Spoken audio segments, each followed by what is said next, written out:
턴까지 홍콩 무비 스타들이 매우 유명했습니다. 아마 그래서 이 영웅본색이라는 영화, 거기에 주윤발 씨 그리고 장국영 뭐 이런 배우들이 최고의 스타였습니다. 아마 여러분들도 저랑 세대가 좀 다른 분들도 아마 이 영화를 다 보시고 이 스타 정도는 다 알 거라고 생각이 듭니다. 얼마나 유명했는지 뭐 아시아를 대표하는 영화였고 또 배우였고 전 세계적으로 매우 유명한 배우였습니다.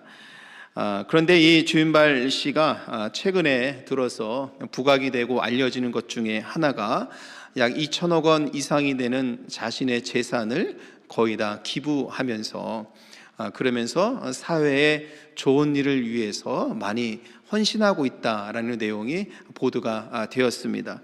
이렇게 많은 재산을 갖고 있는 사람인데 또 유명 인사인데 전철이나 대중교통을 이용하고 셀폰을 17년간 한 가지를 사용하고 있고 일반 서민들이 다니는 식당에서 서민들과 함께 뭐 식사도 하고 만나면 사진도 찍어주고 매우 서민적인 그런 삶을 살아가면서 자기의 재산은 사회에 환원하는 그런 아주 좋은 일을 하고 있다고 합니다.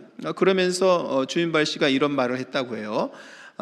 인기로 인해서 얻은 돈은 내 돈이 아니기 때문에 사람들에게 다시 돌려줘야 된다, 이렇게 말을 했다고 합니다. 그러면서 모험적인 삶, 그는 기독교인은 아니지만 세상에 분명 좋은 선한 영향력을 주고 있는 사람이다 라는 그런 생각을 하게 됩니다.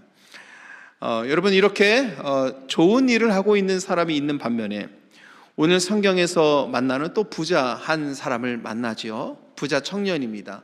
아마 그도 이 주윤발 씨처럼 재산을 많이 갖고 있는 사람으로 여겨지고 그는 매우 주윤발 씨와 다르게 종교적으로 매우 열심인 그런 부자 청년입니다. 그러나 그는 자신의 재산 때문에 슬픈 기색을 띠고 근심하게 되었고 그런 걱정 어린 그런 마음을 갖게 되었다라는 것이 오늘 성경의 말씀인 것입니다. 무엇보다도 그는 종교심이 매우 투철한 그런 청년이었지요. 그래서 그런지 예수님께 나와서 영생에 대한 가르침을 받기 위해서 무릎을 꿇습니다. 여러분, 한 사람 앞에 무릎을 꿇는다라는 이 모습은 어느 정도 진정성이 느껴지는 거죠. 그러니까 부자 청년이고 많은 것을 가지고 있는 사람임에도 불구하고 영생의 삶이 무엇인지 갈급한 그런 마음이 있었던 것은 분명한 것 같습니다.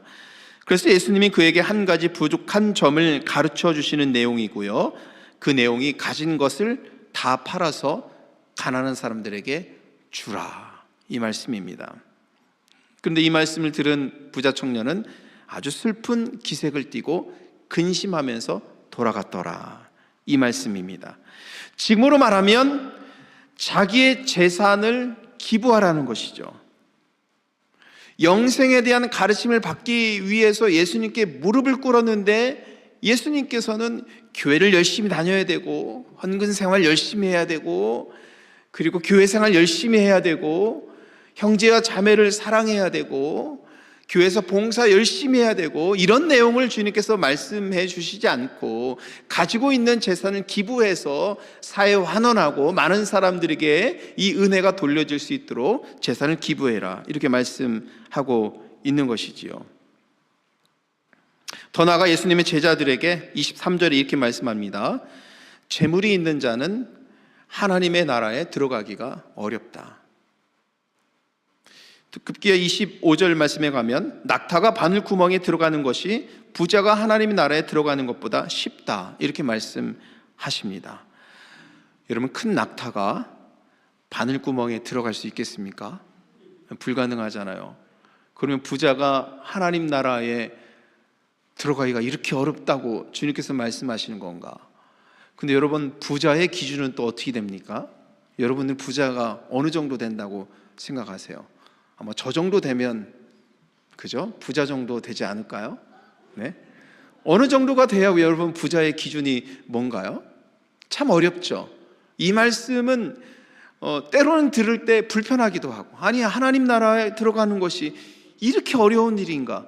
예수님 믿고 십자가의 은혜 받고 보혈의 피에 믿고 예수님의 사랑만 받으면 되는 것이 아닌가? 우리 이렇게 신앙생활을 해왔는데 오늘 말씀에 보니까 말씀 속에서도 얘들아, 하나님 나라에 들어가는 것이 어렵단다, 결코 쉬운 일이 아니단다, 이렇게 말씀하시는 주님의 말씀을 들을 때 우리는 매우 불편합니다. 매우 어렵습니다.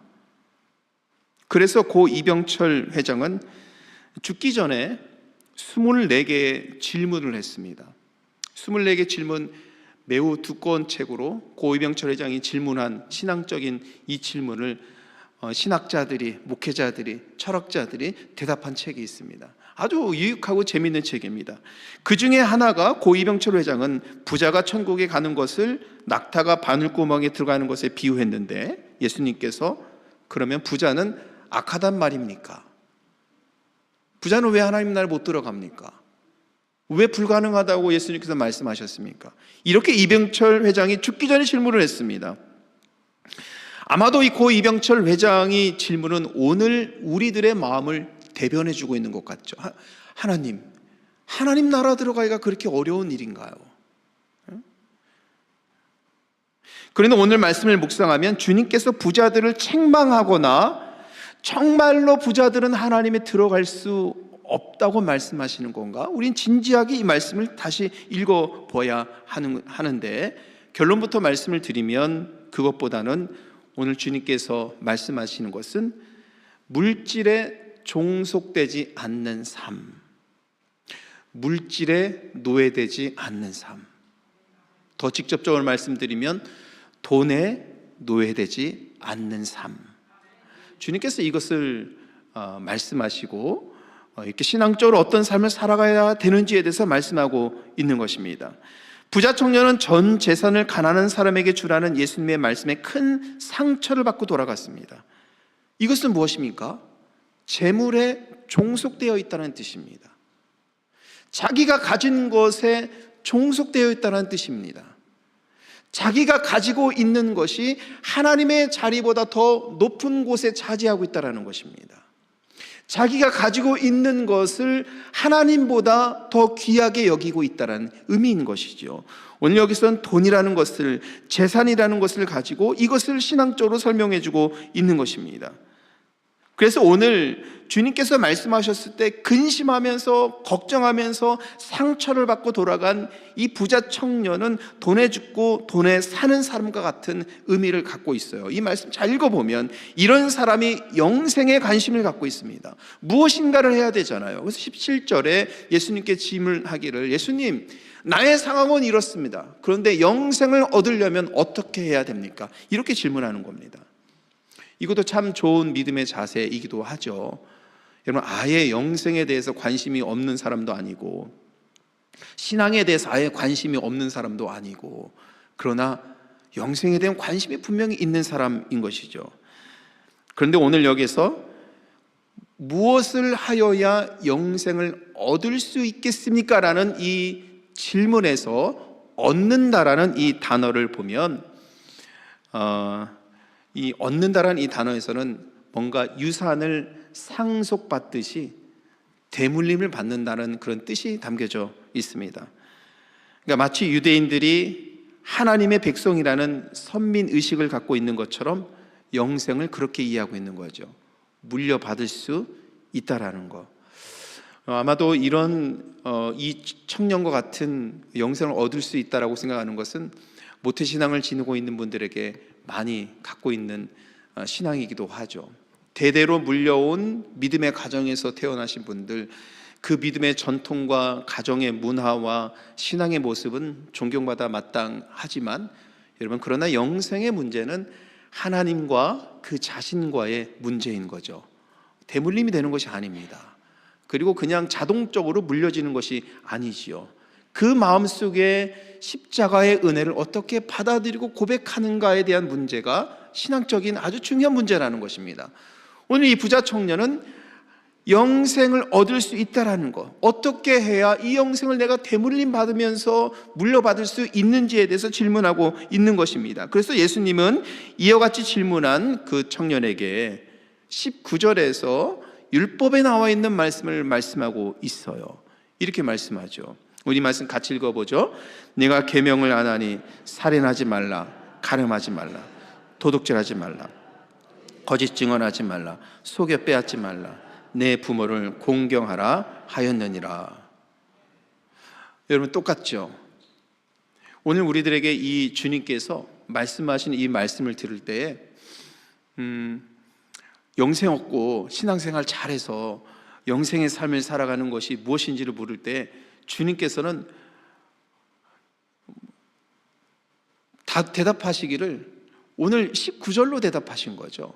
율법에 나와 있는 내용인데요, 어떻게 하나님을 믿어야 한다든지, 되게 이제 율법적인 내용들이죠. 어떻게 죄를 고백해야 하는지, 이렇게 하면 구원을 받고 영생을 얻을 수 있다는 것을 말씀하시는 것 아니시죠?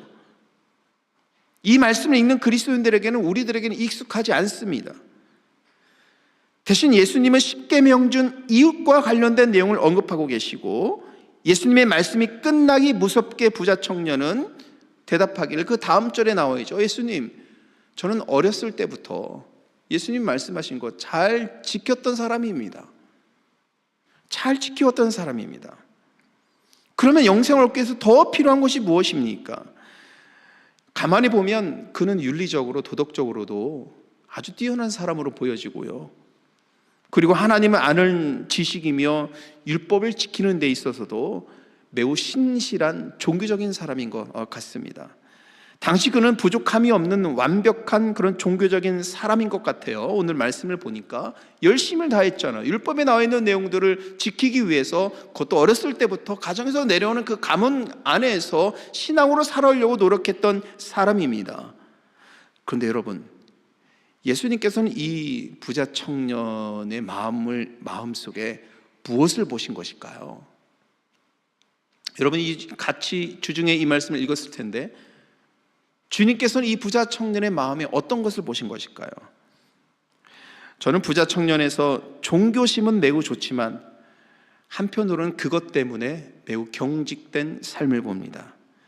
아마 본인은 그것을 못 느낄 겁니다. 그런 모습을, 자기 자신의 속마음을, 그 자신을 잘 보지 못할 겁니다. 예수님은 율법적인 신앙 안에서 경직되어서 그냥 병들어버린 그 영혼을 보시는 겁니다. 자신은 모든 것을 잘할 수 있다고 생각하지만, 잘하고 있다고 생각하지만 실로는 그렇지 않은 거죠. 복음의 이 진리, 복음의 진리에 다가가지 못하고 있었던 것이죠. 여러분, 우리는 신앙생활하면서 우리 스스로가 완벽하고 잘하고 있고 나는 부족함이 없다, 이렇게 생각하기보다는 하나님 앞에 늘 죄인이며 부족하며 성령께 주시는 은혜와 능력을 받아서 신앙생활하고 교회생활을 해야 된다고 이렇게 고백해야 하는 것입니다. 제가 오래전에 잘 알고 있었던 분 중에 한 분이 대학교 교수님입니다. 신앙생활도 열심히 하는 분인데, 그분은 한국에서부터 엘리트 코스를 거쳐온 거예요. 뭐 학교, 성적, 뭐 이런 거는 뭐 2등 가라면 뭐 서러울 정도로 다 1등만 달려오신 분이고, 미국에 유학 가서도 지금 엘리트 코스를, 한국 분인데 1세임에도 불구하고 학교며 뭐 PhD까지 쫙 밟아오셔서, 또 그렇게 하다 보니까 미국의 대학 교수도 금방 되셔서 대학 교수가 되고 테니어드 포지션을 받아서 미국에서 교수직을 하고, 이렇게 하면서 이름도 많이 알려지고 이런 분이었습니다. 그분은 본인이 그런 삶을 살아와서 그런지 모르겠는데, 교회에서도 집사님이라고 부르면 큰일 났습니다. 교수님이라고 불렀어야 돼요. 교회에서도 자기를 교수로 세워진 것에 대해서 늘 자부심을 갖고 있고, 그것에 대해서 막 정말 본인 스스로가 얼마나 완벽하다고 생각하는지, 교회에서도 직분이 아니라 교수라도 불러야 되고, 근데 나름대로 또 교회에서 열심히 일을 하기도 하는 완벽한 그 자체였습니다. 그런데 그분이 어느 날, 이유는 잘 모르겠지만 갑자기 어느 날 백인 남편한테 이혼 통보를 받아요. 이유는 모르겠습니다. 이혼 통보를 받으면서 이분이 충격을 받기 시작합니다. 그러면서 주변에서 아무리 기도를 해준다고 해도, 아무리 도와준다고 해도, 아무리 손을 잡아준다고 설득하고 연락을 하고 만나줘도 절대 그것을 받아들이지 않습니다. 본인 스스로 그것을 해결하려고 하고 완벽한 그 자신의 모습 속에서 흠집이 간 것에 대해서 부끄러워하면서 그냥 완전히 그것을 지켜내려고 하다 보니까 급기야 점점 추락하게 되고 정말 골짜기로 빠지기 시작하는데, 순식간에 빠지기 시작하고 자기 집에 고립을 하고 사람을 만나지 않고 급기야 정신적인 문제까지 겪게 되고, 그렇게 하다 보니까 교수직에서도 박탈당하게 되고, 그러면서 급기야 집에서 혼자 지내면서 자기 자신을 지켜내려고 하는 그런 분들을 보고 경험을 했었습니다. 그러면서 저는 그런 생각이 들었었죠. 신앙은 자신이 완벽하지 않다라고 인정하는 데서 여러분 시작을 하는 것입니다.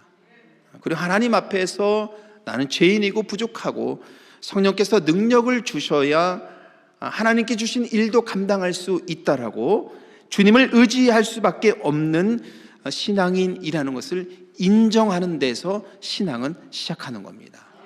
오늘 이 말씀을 보면 이 부자 청년은 종교적인 열심은 좋았습니다. 열심히 행하는 것 좋았습니다. 윤리적으로 도덕적으로도 그렇게 완벽한 것을 지켜내는 것 좋았습니다. 그러나 그는 결국 그 주님께서 그의 영혼을 바라보시니 그는 자만심이 가득한 사람입니다. 그래서 주님은 그의 병든 영혼을 보신 겁니다. 그래서 주님께서는 21절에 보니까 그 부자 청년이 주님께 나와왔을 때 주님께서 21절에 예수께서 그를 보시고 사랑하사라고 이렇게 말씀하십니다. 사랑하실 때 주님께서 어떻게 사랑하셨냐면 주님께 나온 그 청년을 안으셨다라는 의미입니다. 이서 사랑하라고 번역한 것은 주님께서 그를 꼭 안아주셨다라는 이 단어에 의미가 포함되어 있는 것이죠. 그를 사랑하는 마음으로 꼭 안아주신 것입니다. 주님의 사랑으로 경직된 그의 삶을 녹이시려고 하는 것입니다. 이 청년이 해야 할 일은 마음을 열고 이 주님의 사랑을 받아야 되는 것이죠. 여러분, 주님의 사랑을 받아야 상처받은 영혼이 치유되고 회복되는 겁니다. 경직된 삶을 살아가고 자기가 그것을 자기 스스로 할 수 있다는 것에 마음을 열지 못하면, 주님의 사랑을 받지 못하면 풀어지지가 않는 겁니다. 오늘 이 부자 청년은 다 할 수 있다고 생각하지만 주님께서는 상처받은 그 영혼을 바라보면서 안아주시고 용납되기를, 이 사랑을 받기를 주님께서 원하셨지만 끝까지 이것을 받지 못한 청년이었던 것이죠. 주님께서 이 청년을 사랑하셨기 때문에 영생을 얻기 위해서 꼭 안아주시면서 사랑을 전달하면서 하나님의 사랑이 무엇인지 그에게 전달하면서 영생을 얻기 위해서 해야 될 일이 무엇인지를 21절에서 말씀하고 있어요. 여러분, 21절 말씀, 이 말씀을 제가 그냥 간략하게 정리해 봤습니다. 우리 노란색 부분이 있잖아요. 그 말씀을 같이 한번 읽어보겠습니다. 가서 다 팔아 주라. 그리고 나를 따르라. 네, 아멘 하신 분이 별로 없었습니다. 네, 상당히 어려운 말씀이죠. 가서 다 팔아서 주고 나를 따르라. 자, 여러분, 토요일 새벽 예배 때도 말씀을 드렸습니다만 주님께서 당신의 사랑하는 제자들을 부르실 때 하셨던 공통된 말씀이 있어요. 그 말씀이 뭐라고요? 나를 따르라, 이 말씀입니다. 오늘 주님께서 이 부자 청년을 바라보시면서 말씀하실 때 나를 따르라라고 말씀하시는 것은 정말 이 부자 청년이 상처받은 영혼을 내어놓고 예수 그리스도를 통해서 하나님의 사랑이 무엇인지를 알고 깨닫고 영생하는 길로 나아와서 예수님의 참 제자가 되기를 우리 주님께서는 원하셨다는 것입니다. 그래서 그를 사랑하면서 그를 안아주면서 새로운 믿음의 삶으로 영생하는 삶으로 나오기를 주님께서 원하셨다. 그렇게 그를 인도하셨다라는 말씀이 여기에 나와 있는 것입니다. 그런데 그는 예수님의 말씀을 듣자마자 슬픈 기색을 띠고 근심하며 돌아갔죠. 여러분, 어찌된 일일까요? 유대 사회 속에서 모범적인 삶을 살았던 이 부자 청년은 영생을 얻기 위해서 완벽했던 자신의 삶의 태도에 대해 예수님께 칭찬받기를 기대했을 겁니다. 그러나 칭찬보다는 더 큰 것, 더 많은 것을 요구하시는 예수님의 명령을 아마 이 부자 청년은 전혀 예상하지 못했을 것입니다. 그는 재물에 종속된 삶을 살고 있었기 때문입니다. 매우 종교적인 삶을 살아가지만, 매우 윤리적이고 도덕적인 삶을 살아가지만, 또 한편으로는 매우 재물에 종속된 삶을 살고 있었던 것입니다. 물질에 노예된 부자 청년, 예수님은 그의 병든 영혼을 보신 것이죠. 오늘 저와 여러분은 이 말씀을 나누면서 돈을 부정하는 것이 아닙니다. 그리고 우리가 이 말씀을 통해서 부자의 기준은 잘 모르겠습니다만, 여러분, 부자를 비판하는 것도 아닙니다. 또한 가난한 것을 미화하려는 것, 가난을 아름답게 말하는 것도 아니지요. 부자로 산다는 것이 악하다고 말하는 것도 아닙니다. 그런데 오늘 이 말씀을 통해서 종속되지 말아야 한다는 것을 말씀합니다. 가난해도 돈에 종속되지 않는 사람이 있고, 부자라도 돈에 종속된 사람이 있습니다. 그래서 여러분, 돈과 물질의 이 문제는 그냥 일반적인 문제가 아니라 영적인 문제일 수 있는 것이죠. 그러나 여러분, 우리의 영혼을 병들게 하는 것은 돈만이 아닙니다. 믿음 안에서 부자의 약점은요, 역설적으로 그가 부유하다라는 것입니다. 높은 자리에 있는 사람의 약점은 역설적으로 그 높은 자리에 있다라는 것입니다. 똑똑한 사람은 역설적으로 그가 똑똑하다는 것이 약점인 것입니다. 나의 돈과 명예와 지식과 향락과 또 다른 인생의 중요한 것들은 하나님의 자리를 대체할 수 없는 역설적인 약점이기도 한 것입니다. 우리가 이 약점을 넘어서지 않으면 내가 가지고 있는 것, 누리고 있는 것, 또 소유하고 있는 것, 이것에서 영적으로 넘어서지 않으면 예수님의 참 제자로 나아갈 수가 없는 것입니다. 본문에서 돈을 다 나누어 주라는 의미는 하나님의 자리를 대체했던 것을 내려놓으라는 의미인 것이죠. 이것을 내려놓을 수 있는 믿음을 가져야 영생의 자리로 나올 수 있다고 말씀하고 있습니다. 오늘 저와 여러분들이 돈이든 명예든 또 무엇이든지 간에 하나님의 자리를 대체하고 있는 것들이 있다라면 오늘 주님의 말씀을 듣고 그것을 내려놓을 수 있는 믿음의 결단을 할 수 있는 복된 시간 되기를 소원합니다. 재물에 종속된 사람은 하나님 나라에 들어가기 그만큼 어렵다고 말씀하고 있죠. 그런데 얼마나 어려운지 낙타가 바늘기로 들어가는 것보다 부자가 하나님 나라에 들어가는 것이 더 어렵다 말씀하고 있습니다. 아마도 부자였던 고 이병철 회장이 분명 이 말씀을 듣고 불편했을 겁니다. 왜냐하면 자기 스스로를 부자라고 생각했기 때문인 것이죠. 이 말씀이 얼마나 어려운 말씀이냐면 이 말씀을 들은 제자들도 매우 놀라서 26절에 제자들도 말합니다. 주님, 그러면 과연 누가 구원을 얻을 수 있겠습니까? 그만큼 어느 누구에게도 재물 숭배로부터 자유롭지 못하다는 뜻이라는 것이죠. 누구든지 하나님보다 돈을 사랑할 수 있는 그런 가능성을 지니고 있는 것입니다. 그래서 사람의 힘으로는 이곳에서 벗어날 수 있는 능력이 없다라는 것입니다. 그래서 주님께서 27절에 우리가 품어야 될 신앙이 무엇인지를 말씀하고 있지요. 같이 한번 읽어보도록 하겠습니다.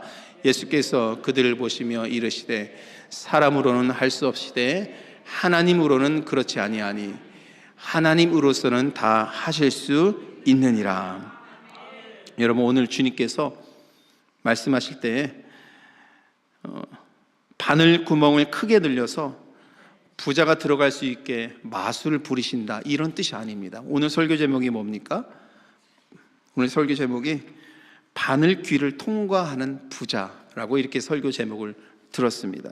오늘 주님께서 바늘구멍을 크게 늘려서 거기에 다 마술을 부려서 부자들이 들어가든지 누구든지 다 들어가게 하셨다는 그런 마술을 부린다는 주님의 말씀이 아니라, 예수님은 그의 사랑하는 자들에게 성령의 능력을 주셔서 하나님 나라를 소망할 수 있도록 그 능력을 주신다는 말씀인 것이죠.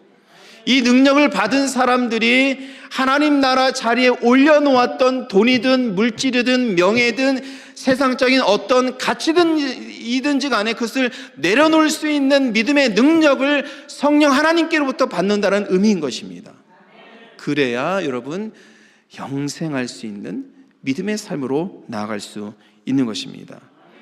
지금 저와 여러분에게는 오늘 예수님께서 고민하고 있는 이 부자 청년을 꽉 안아주셨던 주님의 이 놀라운 사랑, 이 사랑이 우리들에게 필요한 것입니다. 세상을 살아가다 보면 여러분의 삶의 자리에서 이 혼란한 이 세계 속에서 삶을 지켜내고 가정을 지켜내고 삶을 살아내고 이곳에서 또 풍족한 삶을 살아가기 위해서 얼마나 바쁘게 얼마나 많은 일들 속에서 살아갑니까? 여러분, 마음 얼마나 지치고 힘든 가운데서 이 삶을 살아가고 있습니까? 이럴 때 주님께서 우리를 꼭 안아주시면서 영생의 삶을 살아가는 길이 무엇인지를 말씀하실 때 먼저 여러분, 우리들의 마음을 열어야 하는 것입니다. 하나님의 사랑이 우리 마음속에 들어와서 우리를 새롭게 하고 하나님 나라를 소망할 수 있는 마음을 갖게 할 때 이 땅을 살지만 천국을 사는 은혜가 있을 줄 믿습니다. 여러분들이 오늘 이 말씀을 마음에 품고 나아가셔서 세상에서 살지만 하나님 나라를 사는 놀랍고 위대한 복된 삶을 살아갈 때 우리 하나님께서 여러분들의 삶을 통해서 이루시고 또 하늘의 뜻을 이 땅에 이루시는 놀라운 은혜 사건들이 있을 줄 믿습니다. 이 믿음으로 나아가는 저와 여러분에게 우리 주 예수 그리스도부터 오는 은혜와 평강이 충만하기를 주님의 이름으로 축원합니다.